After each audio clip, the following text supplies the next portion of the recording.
episode of Transcending Veils. I'm your host, E. Riley. This lovely lady right over here is my co-host, Audra Moon. Alexis Reeves could not be with us tonight. She is on assignment. Back one more time to visit us again is Mr. Ross Allison. Ross, how you doing, my friend? I'm doing pretty good. How you guys doing? Good. So far, so good. Technical difficulties, as always. We've got this gremlin that just keeps killing us on this show. Hopefully, we got work through it, or most of it anyway.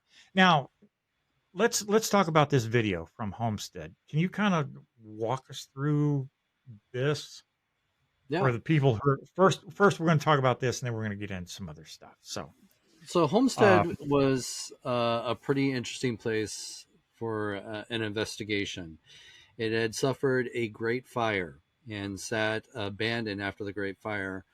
It was a restaurant known as the Homestead Restaurant. It was run by a woman who spent everything. She even lived above the restaurant. And she ended up dying.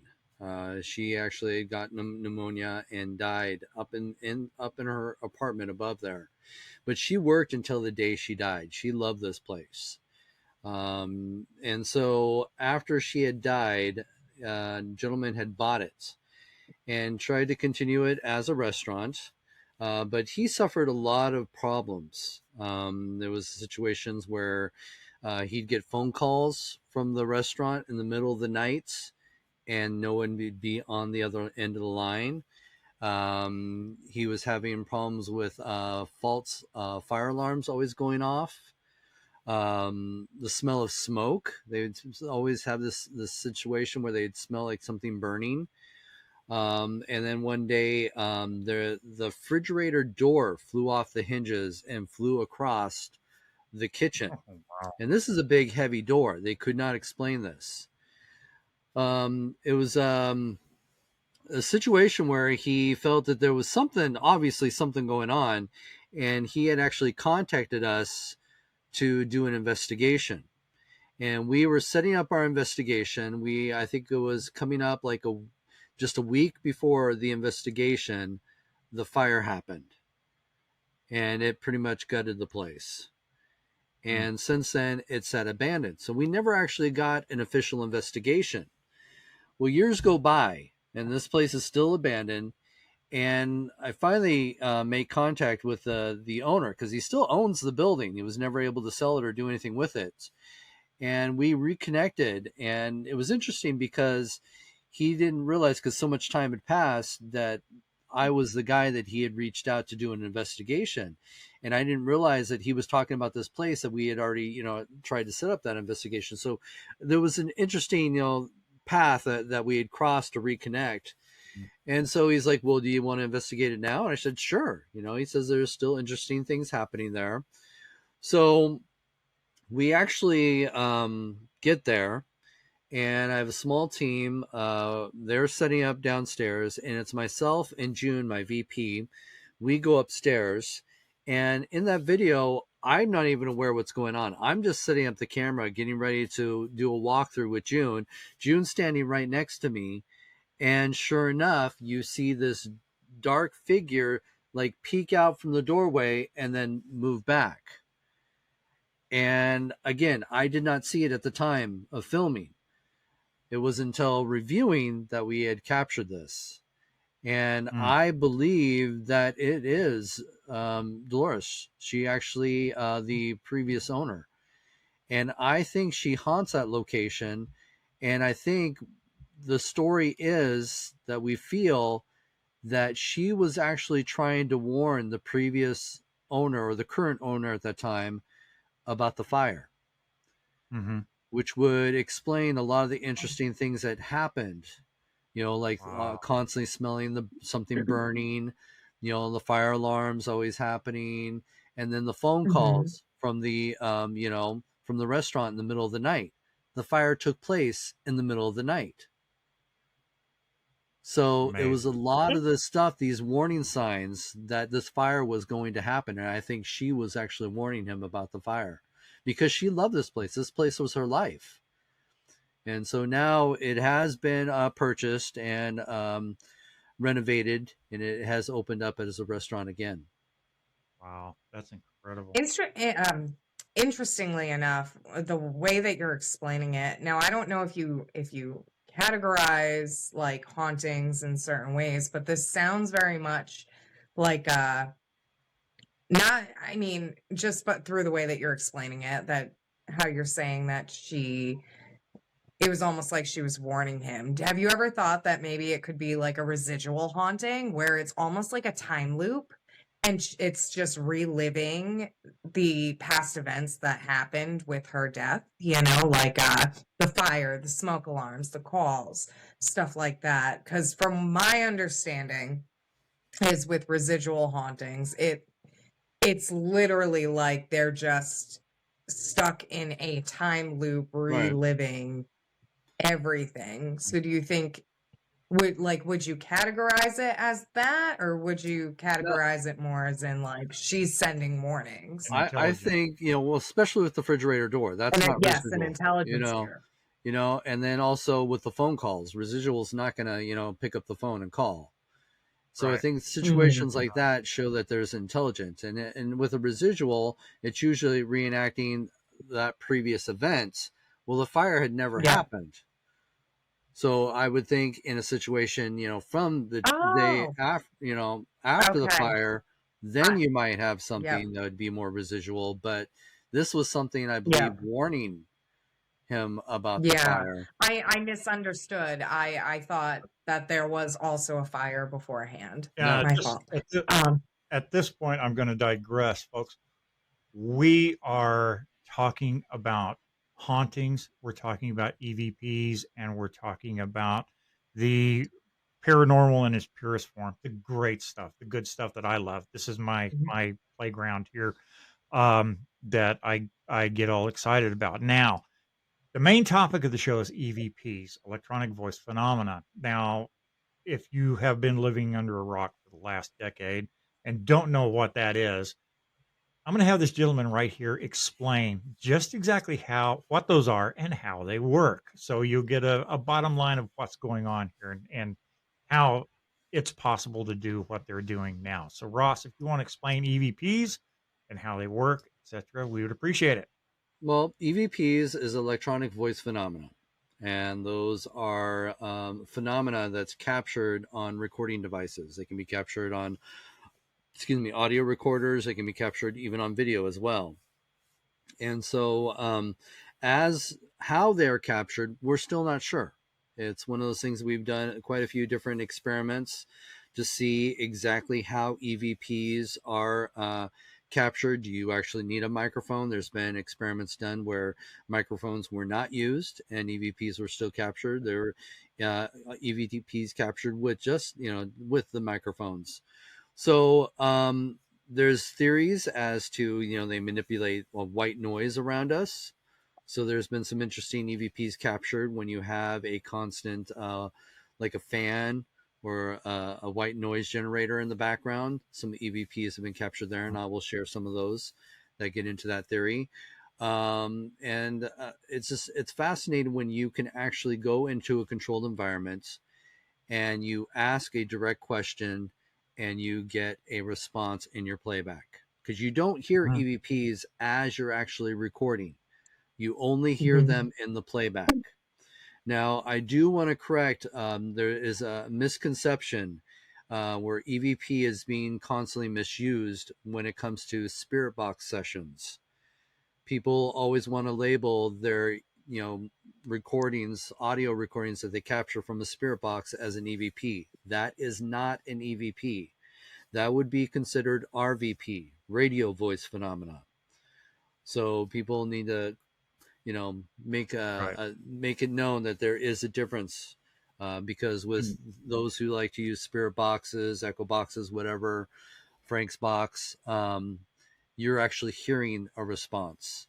Right. And the spirit box now is the one that literally scans radio waves, Exactly. radio transmission nonstop, back and forth. Exactly. And they somehow are able to use that, manipulate that in order to come across. Mm-hmm. Is that correct? Am I explaining that correctly? Yes. Yes. And then so a lot of people will come to me and say, "Oh, I got these great EVPs," and they play, spirit box sessions. And I just want to make sure people understand that there is a difference from EVP and RVP, radio voice phenomena. Now, we actually experienced one here on the show one time. We were doing a show on witches and witchcraft, and Mhm. everybody's talking and carrying on. And I can't remember what particular subject we were discussing at the time, but we just go through the whole show. And this was exceptionally long, Ross.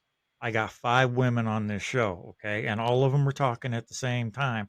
So this show went really long, okay. It was 2 hours, Yeah. a 2-part show. And as I'm going back through doing the edits, I'm listening, and all of a sudden I hear this growl, and I went, "What the hell was that?" And I went back and listened to it again, and this growl comes through, and I start taking out the different tracks, the different people going down through, and the one girl, Heather, it was on her track. She was the only one there at the time. Her husband hadn't come home yet, and she's talking. She didn't even hear it, and it comes through just as plain as day. This real low, growling comes across the track. It's like out of Right. nowhere. It's really really Mhm. cool. But it's such a surprise. When you're not expecting something like that, and then all of a sudden there it pops up. Oh yeah. Yeah. It just totally blew me away, caught me off guard, and I'm like, "Oh, this is cool." Well, there But is a really cool EVP that I also shared with you guys from Homestead. Now, as I was saying, as she used to live upstairs in the apartment, it had been abandoned during the whole time after the fire until it was um, basically recently renovated. And so, as being an issue, being abandoned, homeless people had snuck up there and were staying up there. So he had to kick a few people out. And in the video, I happened to notice that somebody had gone to the bathroom on the floor up there. And Mhm. I pointed out, just to make sure no one steps in it or anything like that. And you can actually hear a female voice. Now, I don't like to tell people what's being said right away. I like Mhm. people to hear it first because the biggest problem is it does become suggestive. When I tell you what's being Yeah. said, you're going to right. hear what's being said. You're going to hear that. So I always like people to hear it for themselves and then go back and say, okay, this is what we believe it actually says. So I give you a chance to play that clip. Okay, and that one right there. Here we go, and take a listen. Homeless squatters in the past. Homeless squatters in the past.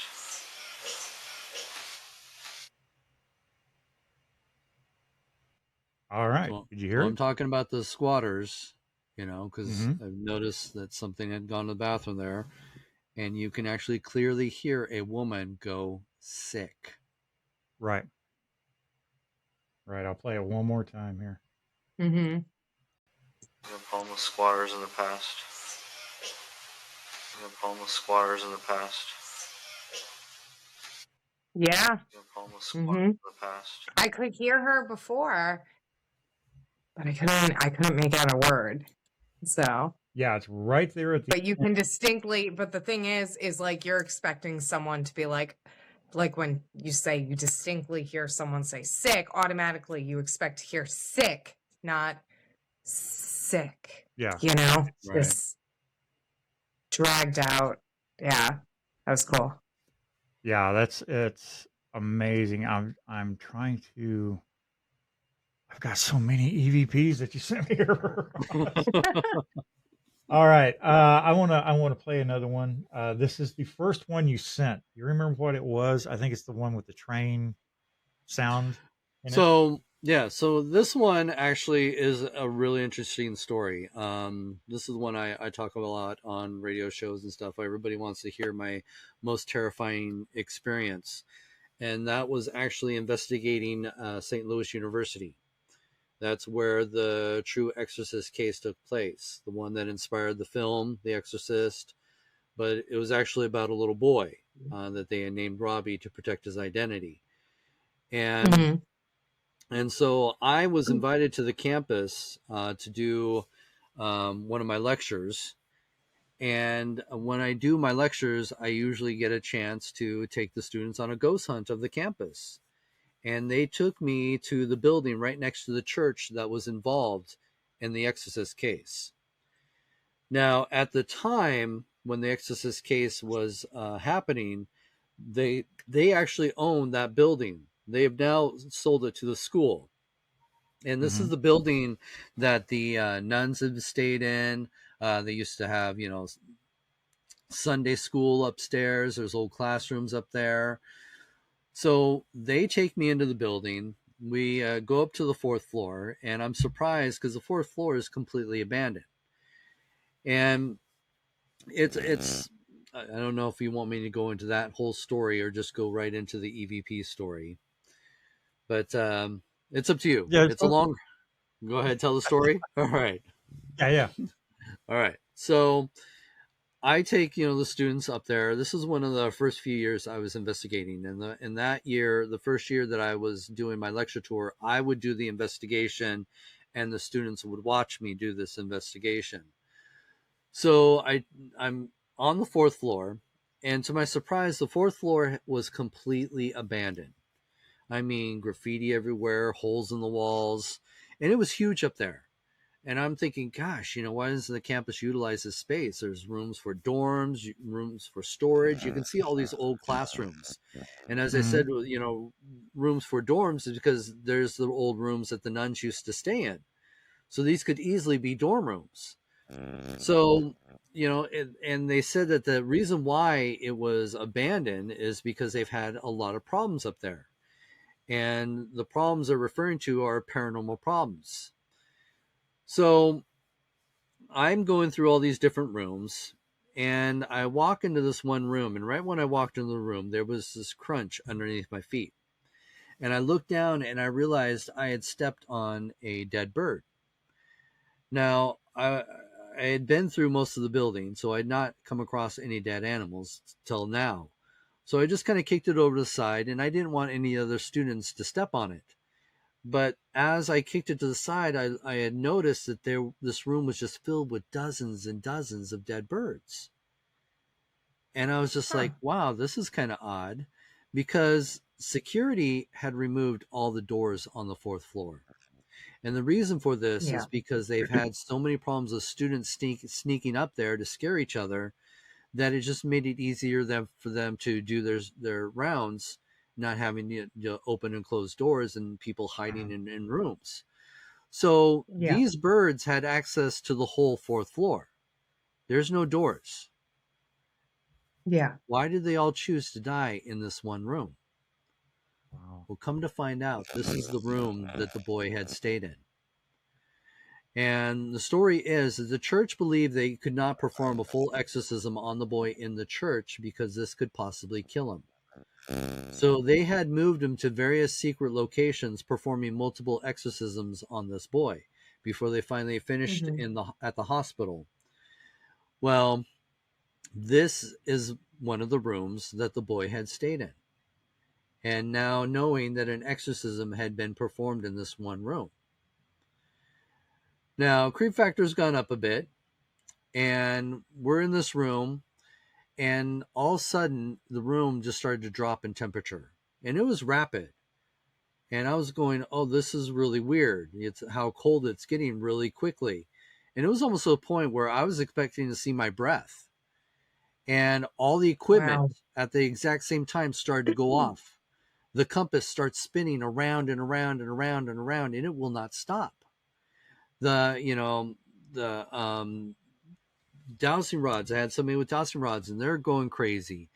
And EMF detectors going crazy. And this is all happening at once. And I'm going, oh my God, I got to document this. I got to prove that this is really happening.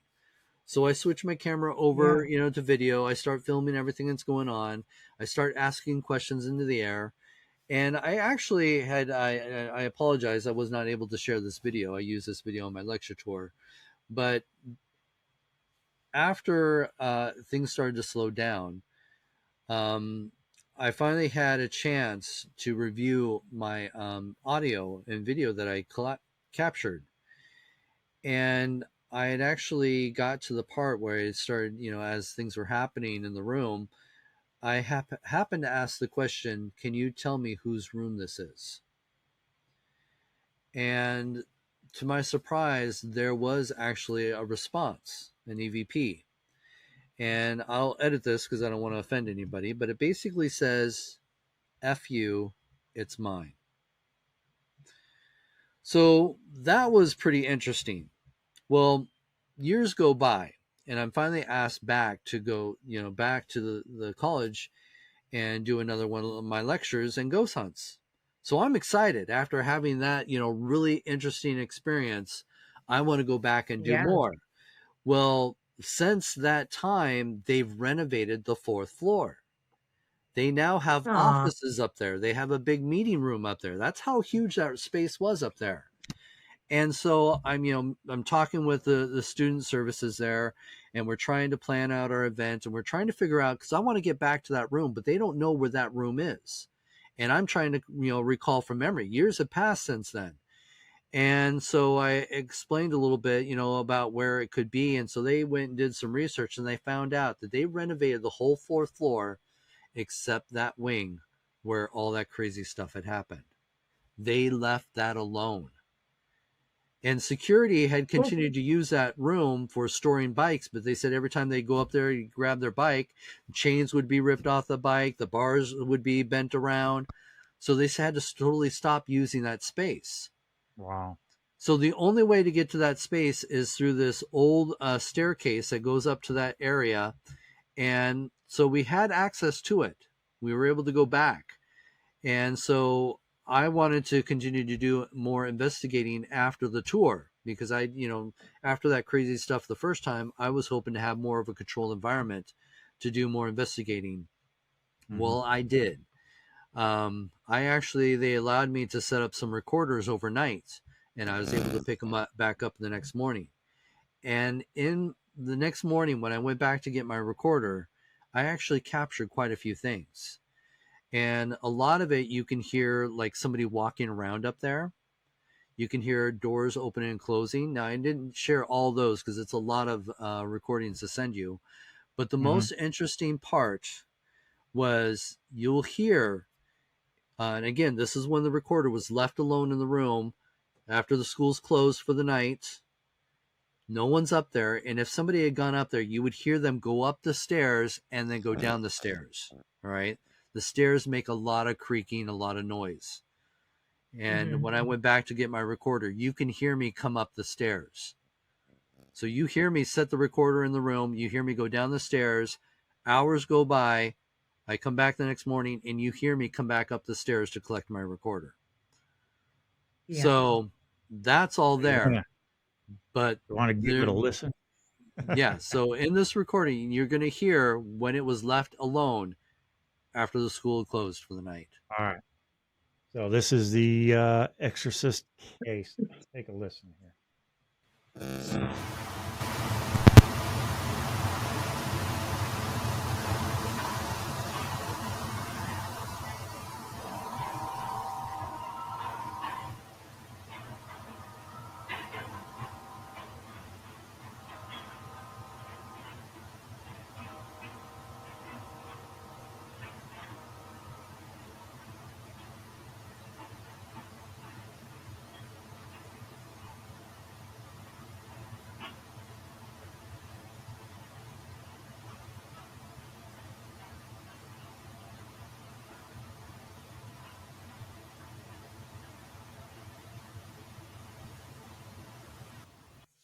But if you listen carefully in this one, you can hear as the train approaches, it sounds like somebody banging on a door and a woman screaming, "Let me out!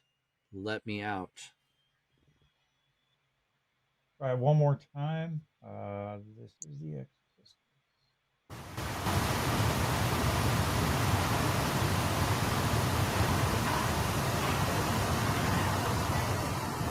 I hear it.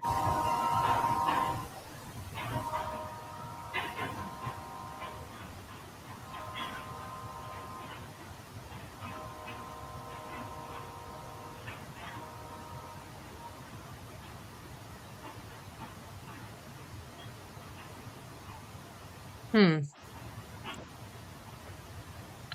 Now, oh, we're still sorry. Yeah, it's-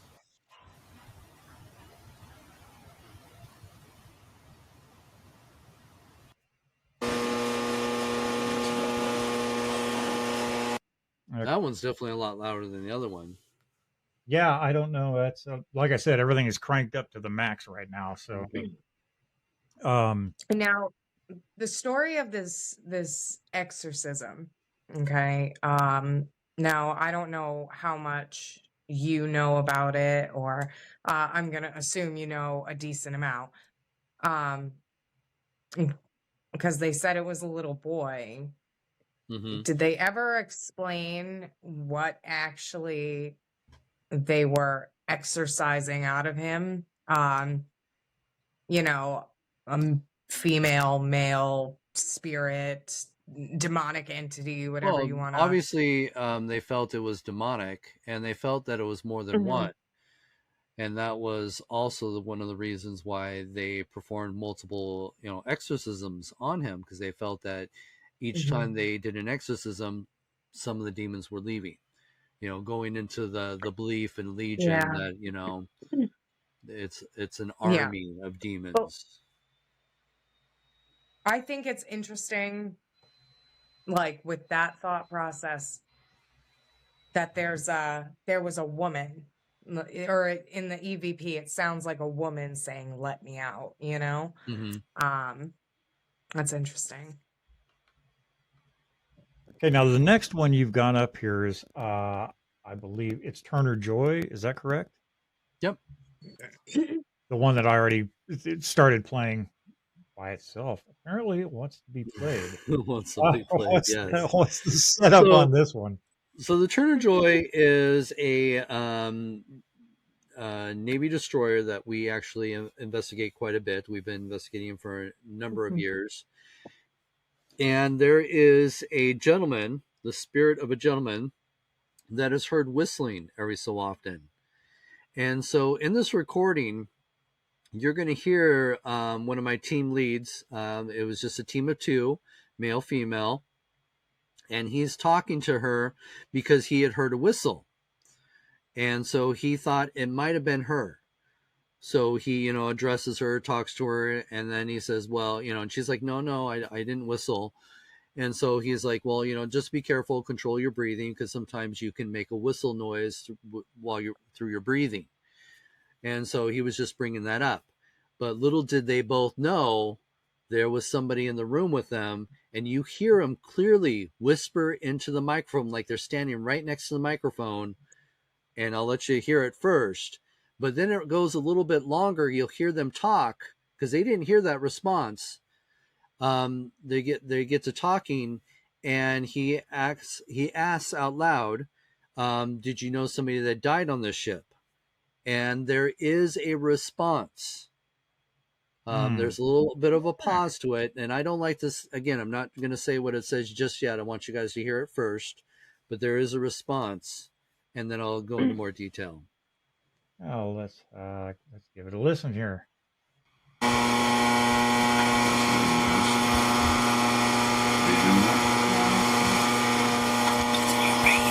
Just breathe into your nose and out your mouth so you're steady.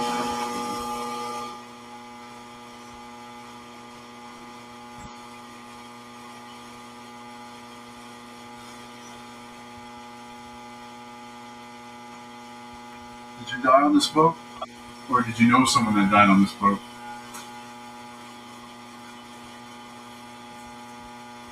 I'm gonna shut off the monitor real quick.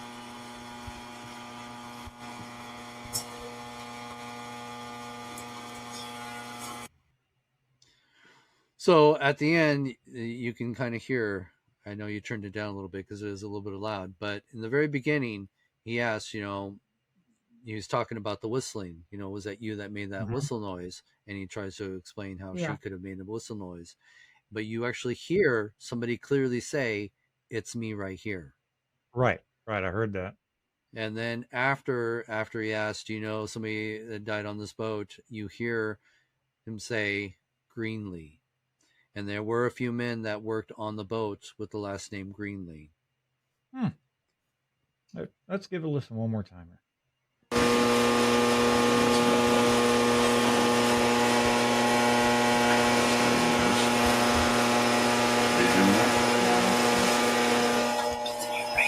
Just breathe in through your nose and out through your mouth so it steadies down.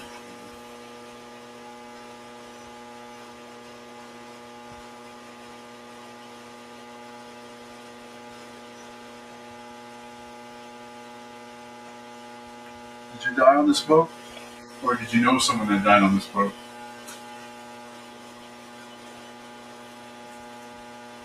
I'm gonna shut off the damn water real quick.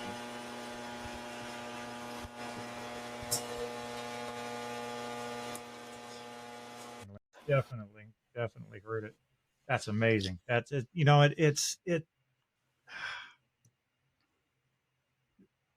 It never ceases to amaze me about EVPs, and I became interested in these years and years ago. Like I said, I lived in a haunted house for a number of years and saw and heard things that to this day I can't explain. And my wife is sending me something, but sorry about that. I thought I had that shut off. Hang on just one second. Let me turn off this dumb thing here. And to have it confirmed that I'm not the only one hearing shit. It's other people, and it's recorded now. And in those days, back when I was living in the house, we didn't have anything like that. All we had was our word, and people thought we were crazy, Right.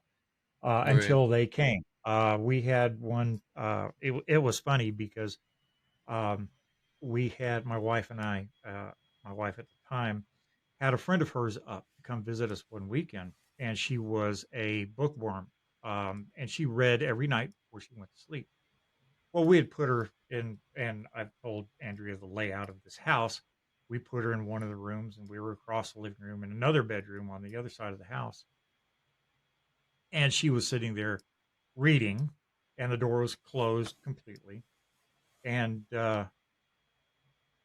anyway, the handle turned, the doorknob turned, the door opened about 2 inches, and she said she looked at it and said Kathy, which was my wife's name, and the door closed, click, all the way, and shut.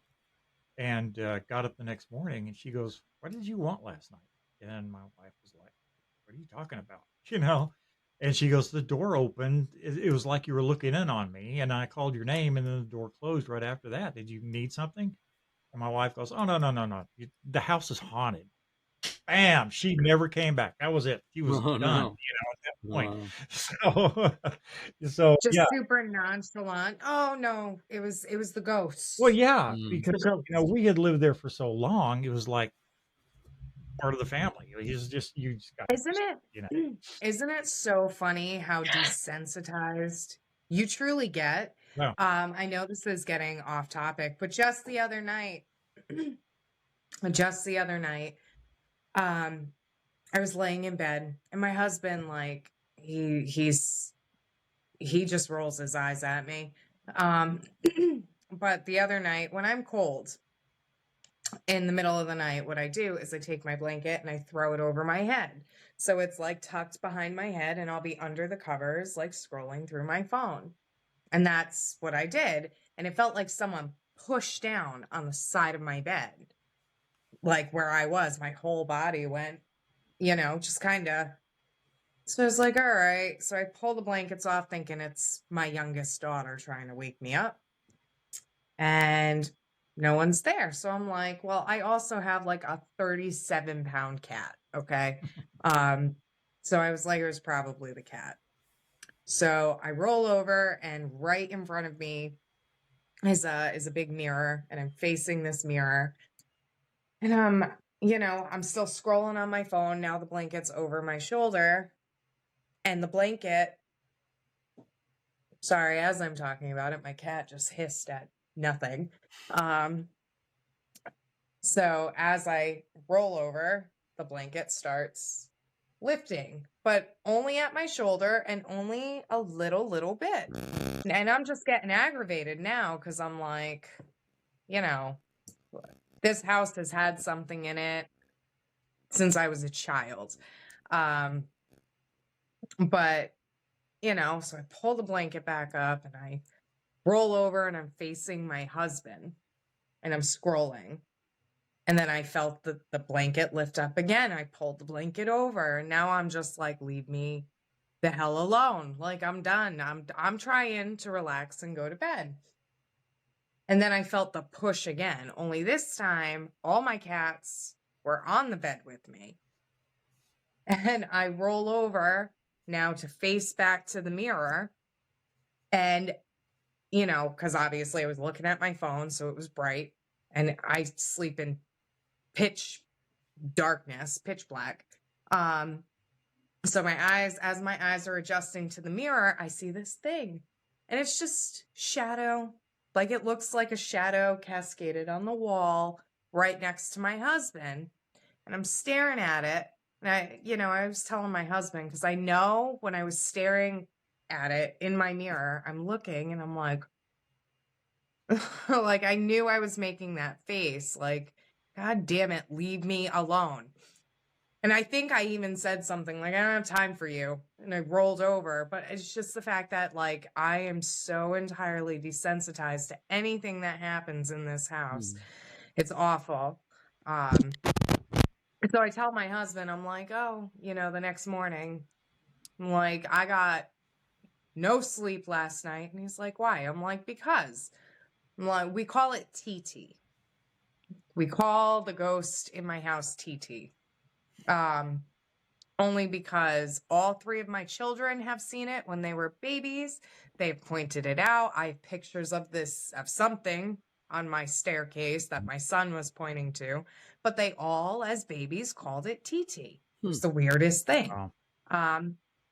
But we are so used to TT and his shenanigans that it's just like, go away, Pick up a broom if you're going to do anything. Help. Yeah. Be of use. Yeah. But my husband's funny because my husband is not desensitized to it. There was one night we could hear banging on the wall, and it sounded like someone was banging their head continuously against the wall. Wow. And I'm trying to go to sleep, and my husband keeps hitting me. He's like, "Did you hear that? Did you hear that?" I'm like, "Yeah." I'm like, it's the ghost. Leave it alone. Go to bed. And he kept hitting me. He's like, you should go check it out. Like, are you for real right now? You're going to make me get out of bed because you hear banging. And it wasn't the kids. The kids were all asleep. He makes me get up, call him on the cell phone as I'm walking through the house because he didn't want to be alone in the bed by himself. And I could still hear it, and it progressively got louder and louder all the way up to the 3rd floor. Well, yeah, 3rd floor. And I mean, it was distinct, but my husband was so freaked out over just the okay. Yeah. That's excuse me. Your husband's a wrestler, right? Yep. Sorry. I was getting 100% distracted because something. Yeah. I don't know. Yeah. Somebody. I heard something. There was something. All right. We're gonna move along here. I'm gonna play one more, and we're gonna talk about something else that Ross sent. Now, this next one, Ross, it's like 6 seconds. It's a very small clip. It's already kind of started playing, but what's the setup on this one? Do you remember? You remember what it was? The one right after the one that just played? Right. All right. So this is still the Turner Joy. Okay. And in this situation, it's just me and one other investigator. We had 2 teams of 2, or of each. It was 2 teams of 2, and it was me and the gentleman.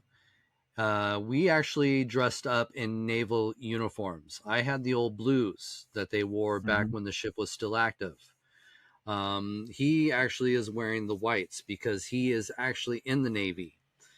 And we had gone down to the refrigeration area where they stored their food, because we had some cameras running. And this is back in the day when we were still using tapes, if anybody remembers those, you know. So we had to go back and change the tapes.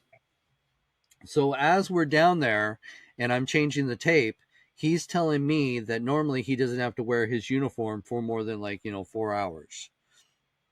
And during that time, as he's telling me this story, you can actually hear what sounds like a fight break out in the room with us. And it's just me and him. You can hear yelling. And there's a distinct word being yelled. And I, again, don't like to tell you what's being said, but I'll tell you a little bit more about this EVP after you play it. All right, let's listen to it. I don't think I've ever wore these things longer than 5 hours. Now that... Okay, that was all I got. Was that all of it? That was all That's of it. 6 seconds. Okay. Yeah, so play it again. Let's do it one more time. I don't think I've ever wore these things longer than 5 hours. Now that... So you can hear somebody yell in the background. Uh-huh. Yeah. And if you listen Play it again. I don't Sorry. think I've ever wore these things longer I want to see if I can make it than out. 5 hours.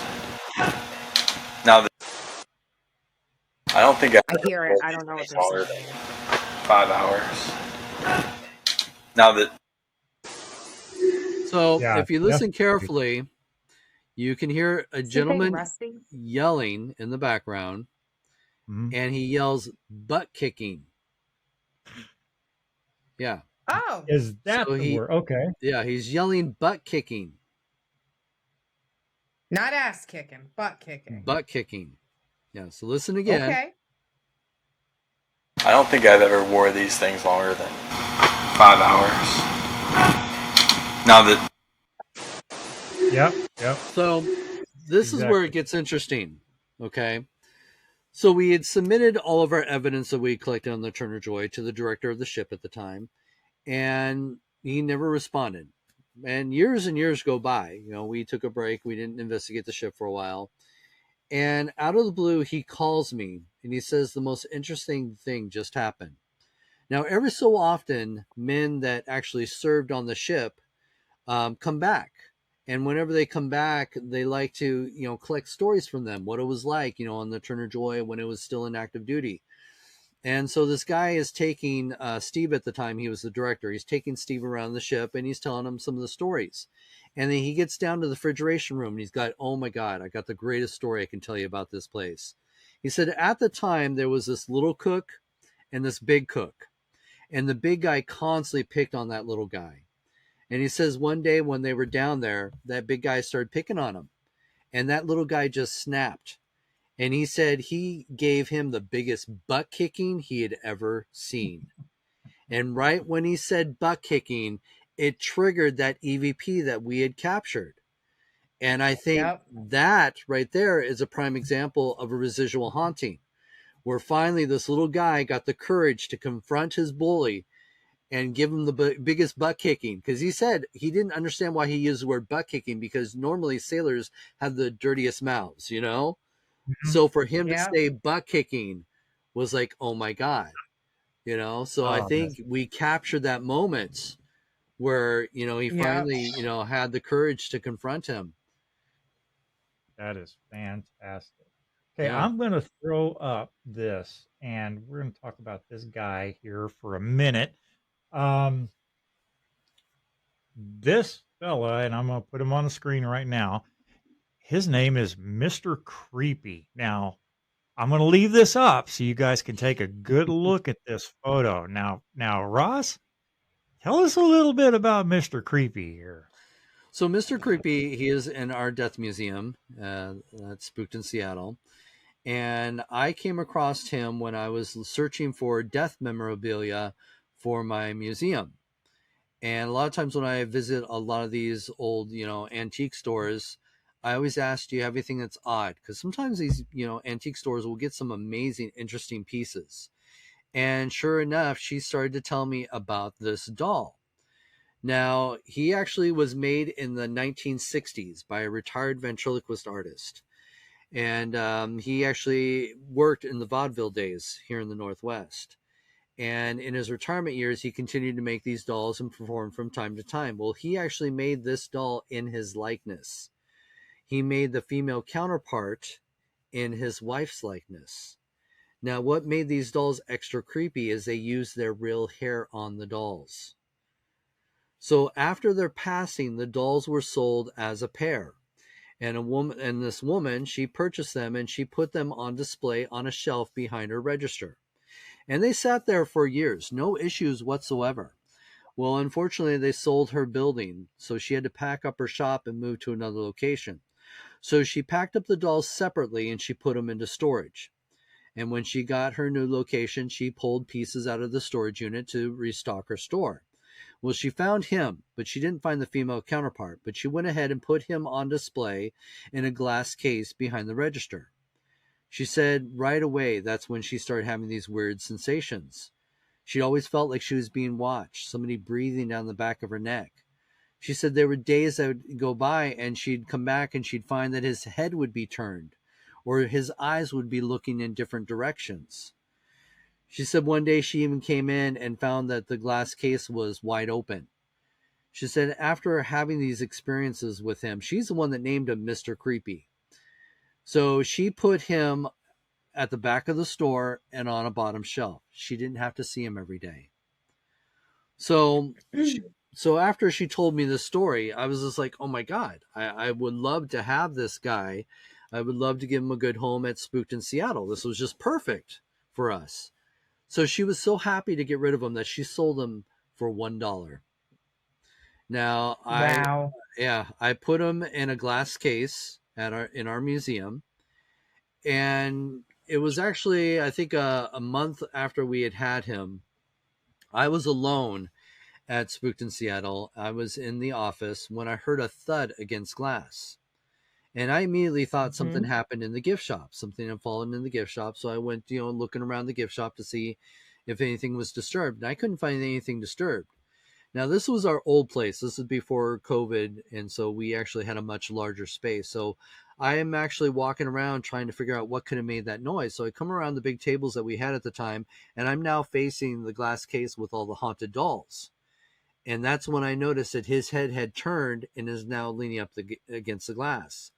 So I immediately pull out my phone to take a picture just to prove this really did happen. And that is the photo that you guys are looking at.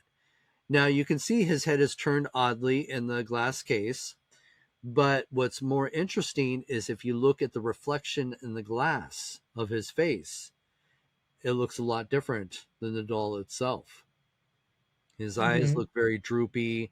His hair is receding back further. He looks a lot older, and he looks more human-like. And actually, I didn't give you the picture, but we actually have a photo of the original owner, the guy who created the doll.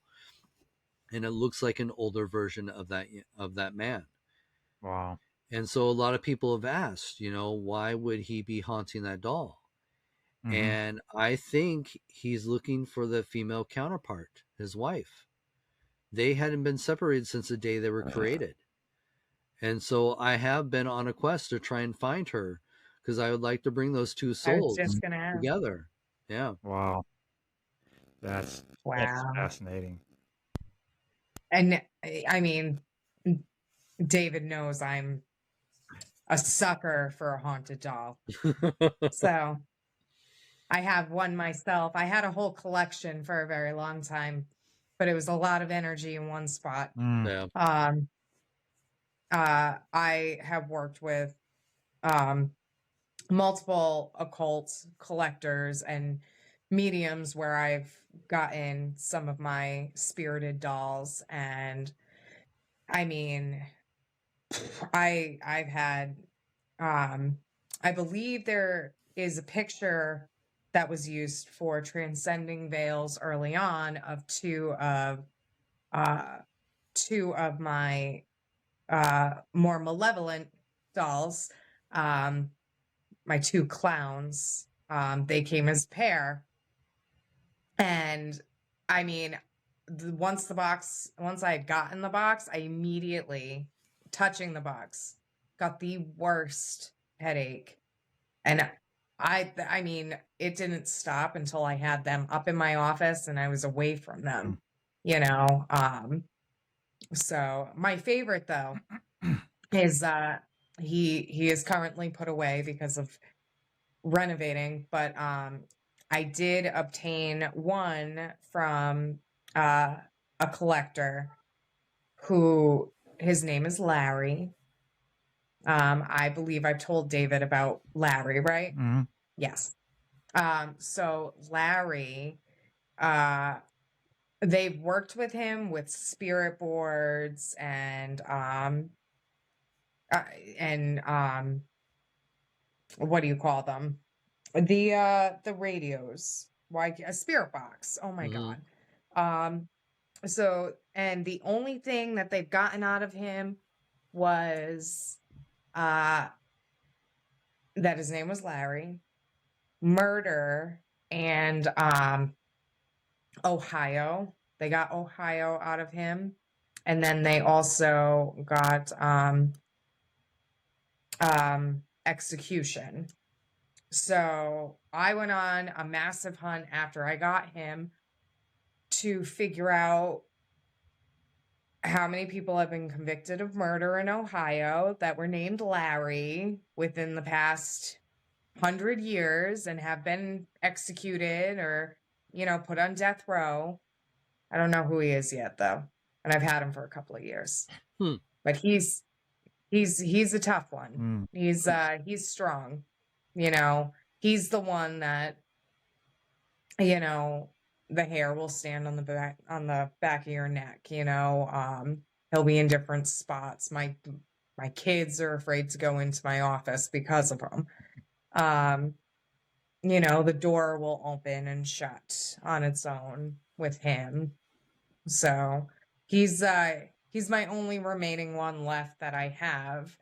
But I can't part with him. I can't.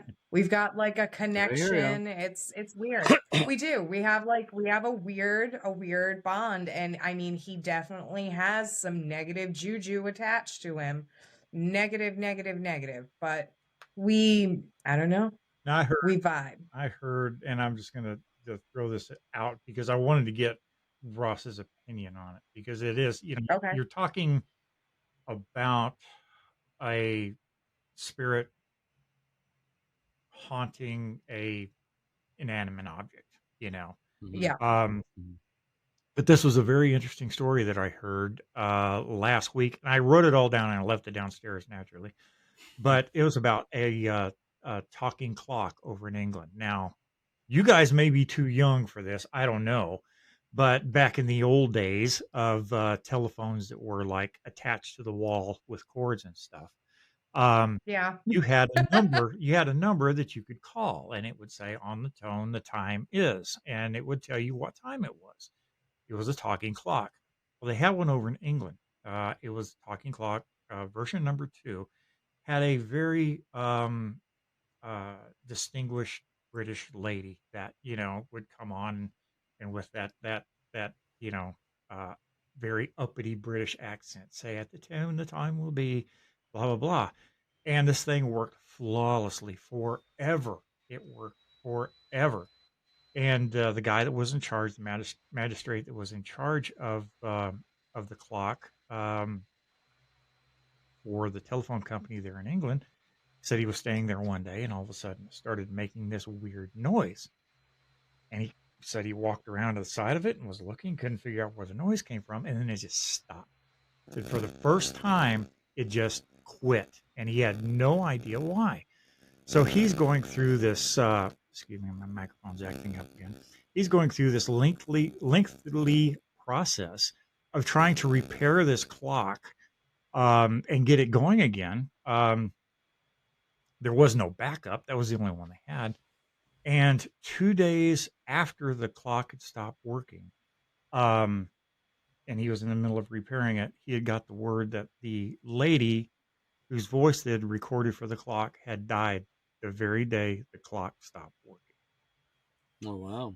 So it quit and Huh. she quit at the same time. And it was just the coolest story, about Yeah. how, I don't know, how that energy, that spirit can get into things and carry Well, over. it's all about, Um, attachment. Same thing with, haunted toys. Children can easily become obsessed with a toy, mhm, and Yeah. that toy never leaves their side.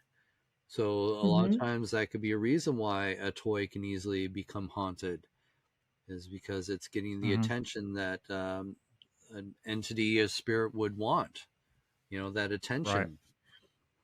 So, or Yep. even a child putting that energy into that toy as well. Mhm, So it's, Yeah. how it Or happens, we're not sure, but it is amazing mhm. phenomena. It does happen. And similar mhm, to the story that Yep. you just talked about with the clock, there was a story that I talk about it in our museum. We call it the suicide doll, and it's a doll that was received in pieces. And the story was that it was given to an elderly woman on the day she was born, and it stayed with her entire life. In fact, it was on a shelf by her bed when she was on her deathbed. And the moment she Wow. died, the doll fell off the shelf and shattered. In fact, it was wow. that noise that brought the family's attention to go in and investigate her, and found that she had passed. And that bond Wow. between her and her doll was, Mhm, severed at that moment. And that's when the doll fell from the shelf. mm, Yeah. amazing. Just amazing. I could talk about this shit.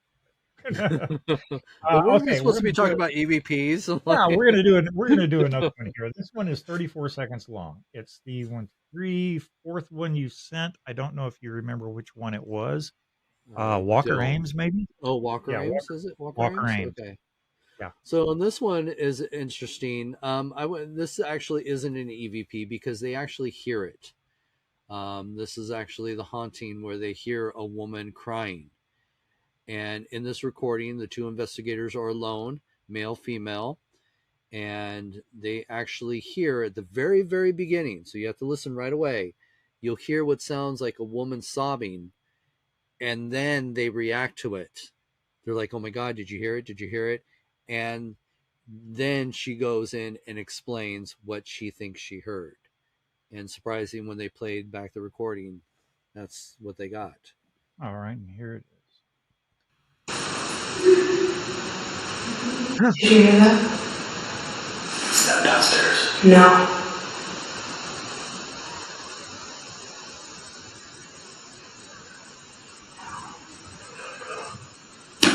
I did. I gotta go back. It sounded like someone was crying.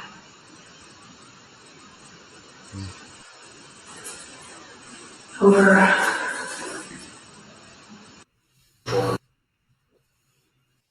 Wow. Yeah. Did you hear that right at the beginning? It's Right at the very beginning, Yep. you hear Loud that and that clear. sob. Yeah. yeah, that's and that was not an EVP. That was just something they Just that heard. that haunting. Yeah, they heard the audio of a woman cry, and they both heard it, and they're trying to explain away what they possibly heard, and then she describes, "I heard a woman cry," and And they there were it is. spot on. Yeah. Yep. And it's weird because the house that I lived in from day one, my room was actually apart and away from the house, and it was actually across the breezeway on the back of the garage. I had my own room out there, and I would lay in bed at night and I could hear people talking, which is not unusual, except for the fact that we lived in the mountains in the middle of nowhere. There was no Mm, one around us, no one for miles, and you could hear a conversation going on. You couldn't tell what they were saying, but you could definitely hear voices, and it was one of those things where I was fascinated by it. I would lay there and just try to listen and pick out a word, just a word, and right. it was Right. almost like a game to me. But it was very distinct voices that you could hear constantly. Just it Well. was crazy. But like I said, that was back before we had all this fancy equipment now that makes everybody a ghost hunter. I've got one more Mhm. I'm going to play here. Um, and then we'll discuss now this next one. It's 12 seconds long. I don't have it written down anywhere. Do you remember what it is, Ross? I We're don't. fifth one down. I don't You sent me. remember all my EVPs by how long they Okay. run. Let me. Yeah, well, I can understand that. Let me play it, and then we'll talk about it. It will be a surprise for you. Okay. Environment. Let us know if anything changes in the environment. It produces a graph and lets us know if the temperature changed, how much it actually changed, any EMF readings were in there. So this is an interesting one. I am actually filming for a local news crew, and we're talking about the underground, and I'm doing my normal tour of the underground, and all of a sudden, and it's just me and the crew, where they're filming, I'm talking, they're being quiet while I'm, talking. If you've ever, filmed for anybody and you hear what sounds like children sing in the background. Mm-hmm. So we'll play it again. Yeah. Environment. Let us know if anything changes in the environment. It produces a graph and lets us know if the temperature changed, how much it actually changed, any EMF readings were in there. Now, what's Sounds really like they're singing "Ring Around the Rosie." something, yeah. Now, what's interesting about this is as I'm giving my, tour, my ghost tour to the news crew, the audio guy, he's on, he's got the headphones on, he's, holding the mic. He's like, stop. I don't, something's going on. There's all this interference. And because Yeah. he's on a delay, because they're on a delay system so that they can actually make sure that they're getting the best audio when recording this. So he Mhm. actually heard it just seconds after it happened.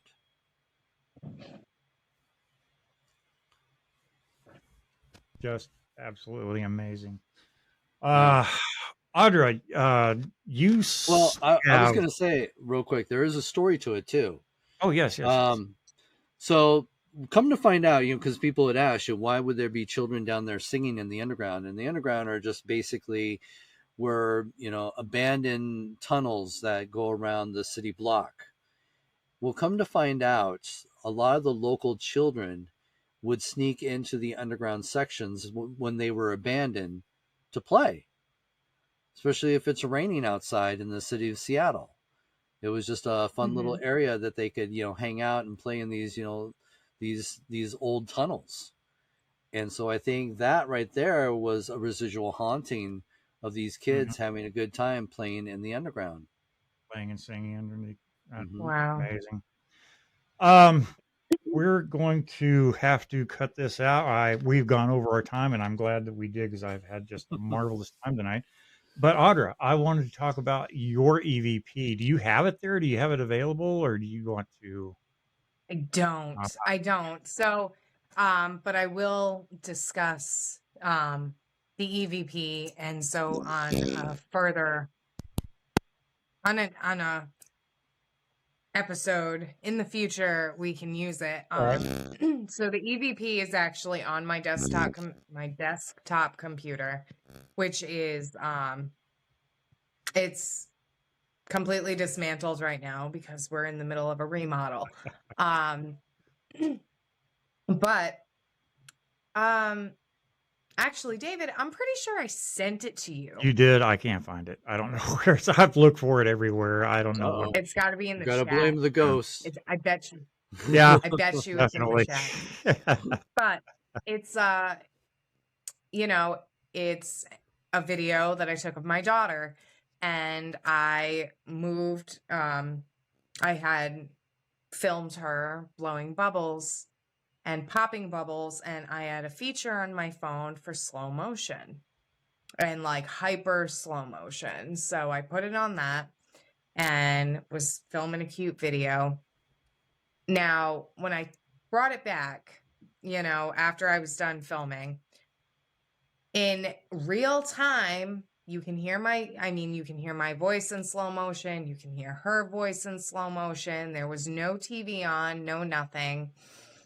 But in real time, not slowed down, there was this high-pitched, like, scream, like, and loud too. And it's almost like my daughter hears it because it screams.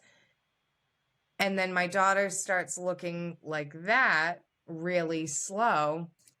But it was just the weirdest thing because the scream is not in like hyper slow motion like the rest of the video. When you play it back in normal speed, it's not there. When you play it back in sped up, it's not there. So it was just it was nuts. Yeah, so definitely I'm gonna actually look through my messages with you, David, to see if I can find it and just save it to my phone so I have it. That was over a year ago, and I know, but I know I sent it to you, and I know that, well, it was just us two, right? Yeah. Oh, yeah, because Alexis had just joined us. But that was something. That was eerie, and I purposely saved it just because of that. And I mean, this happened 4 years ago, so.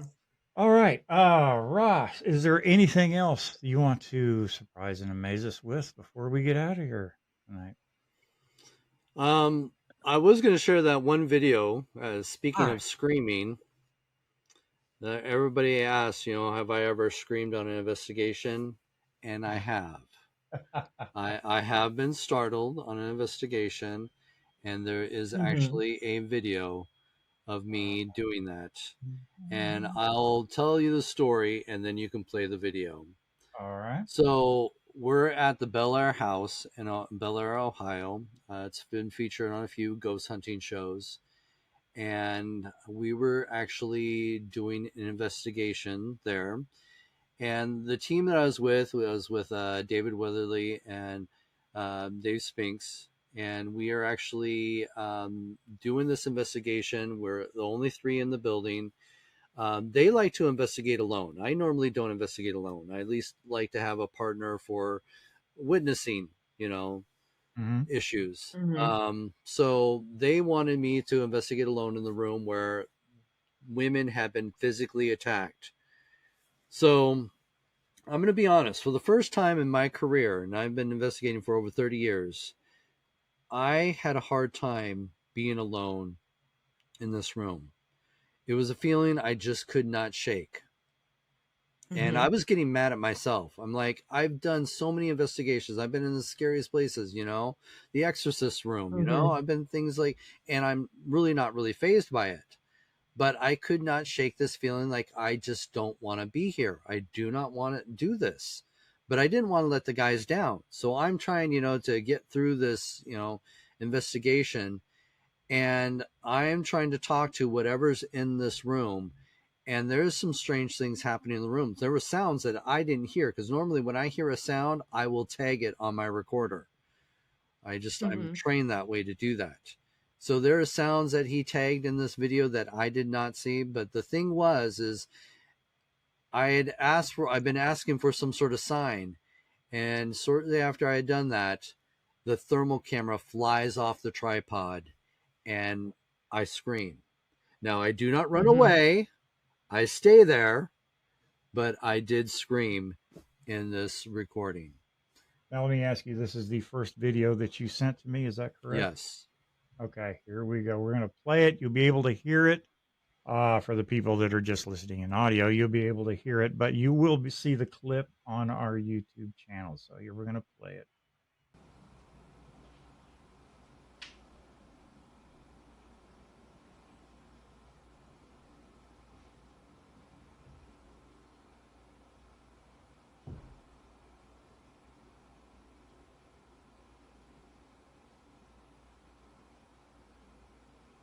So it's interesting being in this room.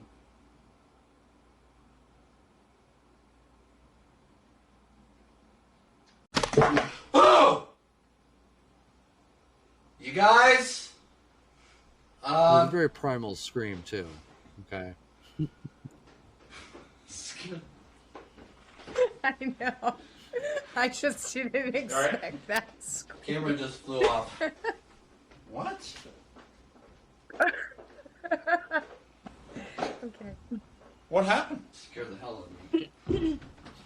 What happened? Did it just... Camera flew off. Maybe it was mounted all right. I don't know. Scared the hell out of me. The camera got knocked off by itself? Yeah. Dude, I heard you scream. I heard him scream all the way outside. What The happened? camera went flying off of the... What?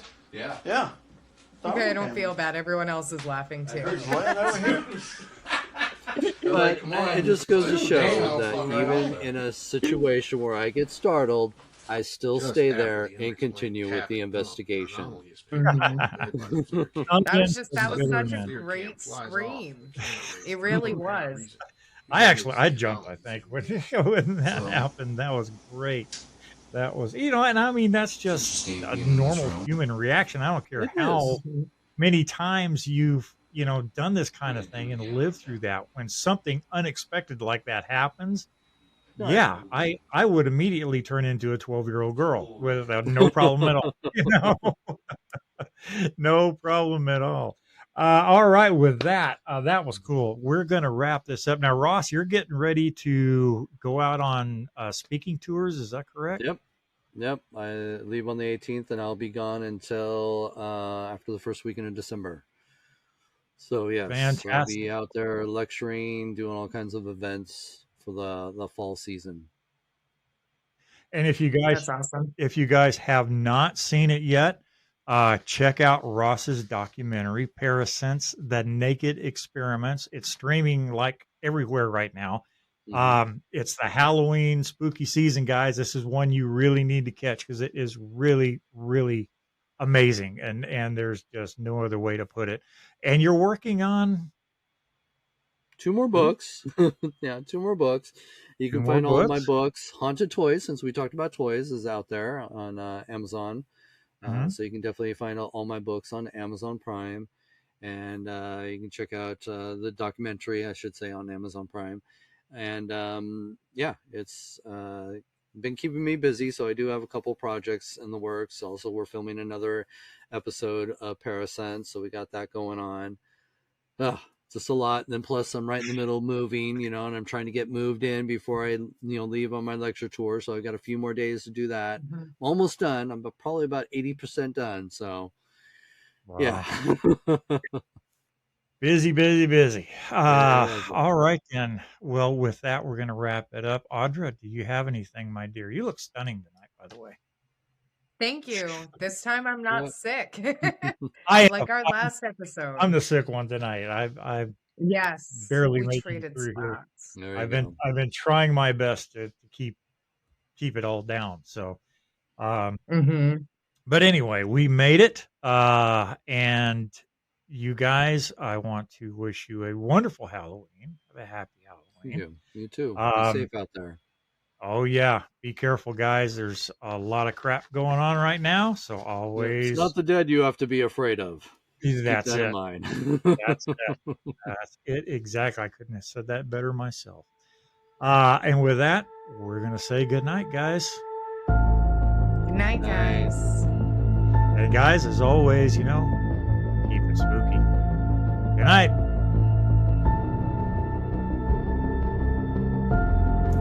All right, guys, you know the deal. If you have any questions, comments, or ideas for future episodes, feel free to email us at transcendingveils@gmail.com. Also, be sure to follow Transcending Veils on social media platforms such as TikTok, Instagram, Twitter, and Facebook. And don't be afraid to swing by D.E. Riley and myself's personal Instagrams at NotReallyWilly and at AudraMoon_.